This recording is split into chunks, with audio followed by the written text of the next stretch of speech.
we've got to talk about Tulsi Gabbard, right? Because you've got people asking now, was Trump's former intelligence director the woman who coordinated all of his intel agencies secretly controlled by a religious cult? That's a very real and serious question that's been raised by the Washington Post with this bombshell investigation into Tulsi Gabbard. You know, a lot of people, they already kind of are somewhat familiar with Tulsi. She rose to fame as a socially conservative Democratic representative from Hawaii. She also ran for president as we'll call it a quirky progressive, and then defected to the MAGA movement and joined the Trump administration. But you probably haven't heard of this so-called cult, the Science of Identity Foundation, or SIF for short, never mind its leader, Chris Butler. Right? And they're a breakaway sect of the Hare Krishna movement, which is a branch of Hinduism that stresses devotion to a single deity, Krishna. And while Butler, he attracted followers with the belief that he was in direct communication with Krishna himself. This world is a place of suffering. Why is it a place of suffering? It is a place of suffering because it is meant to be temporary.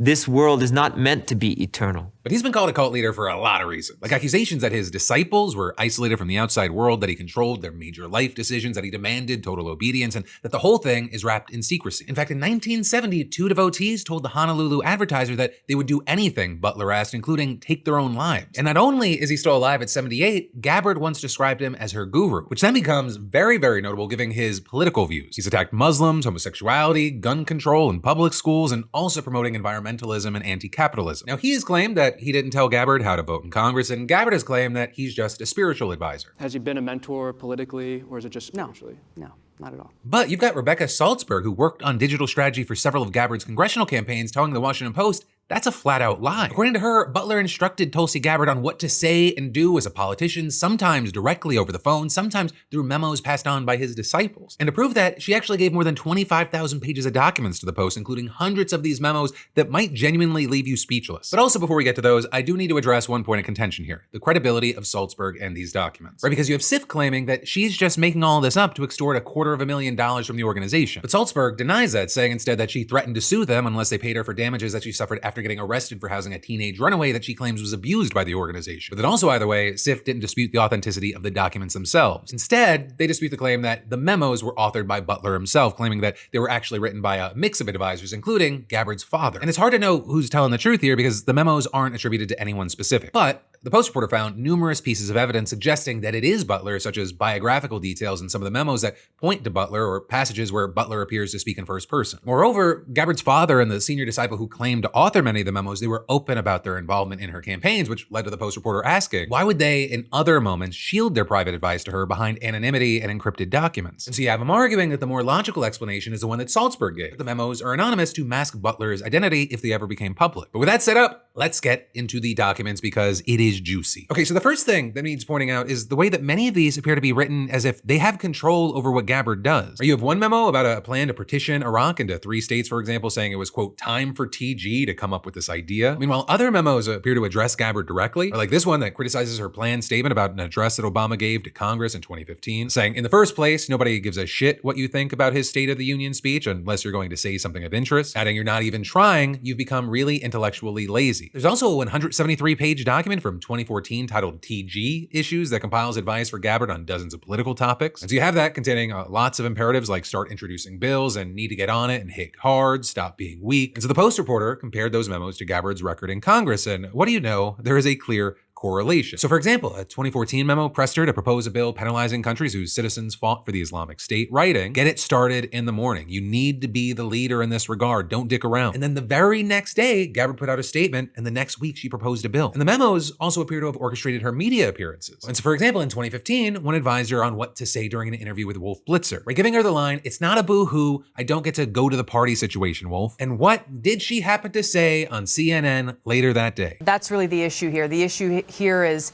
not about me saying, boo-hoo, I'm going to miss the party.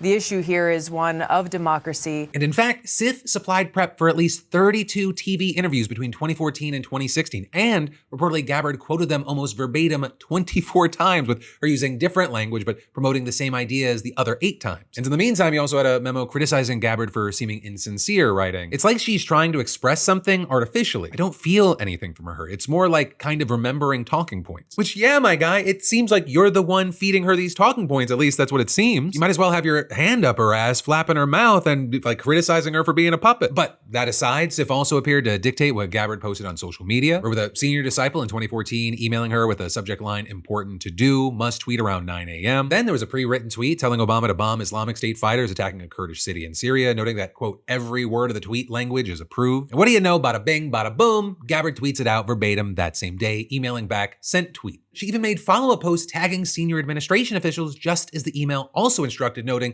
he'd like them to see the video without naming who he was, though, you know, we can guess. And then after Tulsi Gabbard posted stuff like that online, Sif reportedly had dozens of fake social media accounts boosting her engagement. They'd even defend her vigorously in the comment sections of articles written about her, and Gabbard's personal Skype account reportedly flagged specific articles and social media posts as warranting replies. With their Skype sometimes telling them what the comments should say and chiding the group if it failed to defend her. But also, feedback on comments apparently came from Sif leadership, or with one anonymous email warning that since regular internet users speak stupidly, the group would need to dumb down approved posts to make them sound authentic, explaining, I'm too smart, so it looks like it's the same guy, a smart guy writing something here. Want to make some of the comments stupider too, like idiot talk rather than all thoughtful. Now, everything that we've talked about so far, it came around 2017 or earlier, since that was really the only period these documents shed light on. And so the posts, they couldn't confirm whether Gabbard continued getting directions from Sif through the rest of her congressional career or her time in the Trump White House. But there are some clues out there. So for example, in 2014, senior disciple advised Gabbard to say that she made every decision through the prism of the safety, security, and freedom of the American people. And still, over a decade later, we've seen Gabbard use that exact same phrase over and over again in her memoir and hearings and speeches everywhere. Ensuring the safety, security, and freedom of the American people. And focus on ensuring the safety, security, and freedom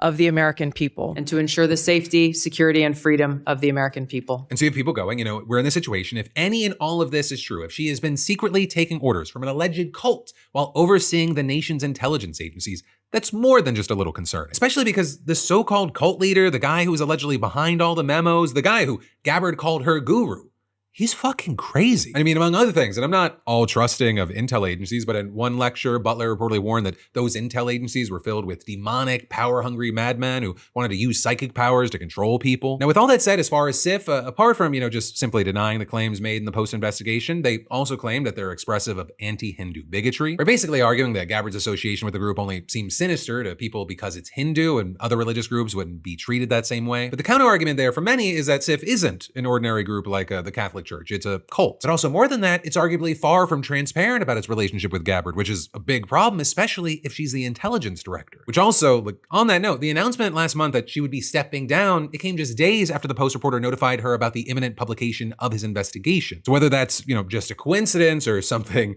else, I'll let you decide. And whatever your thoughts on this are, let me know in those comments down below.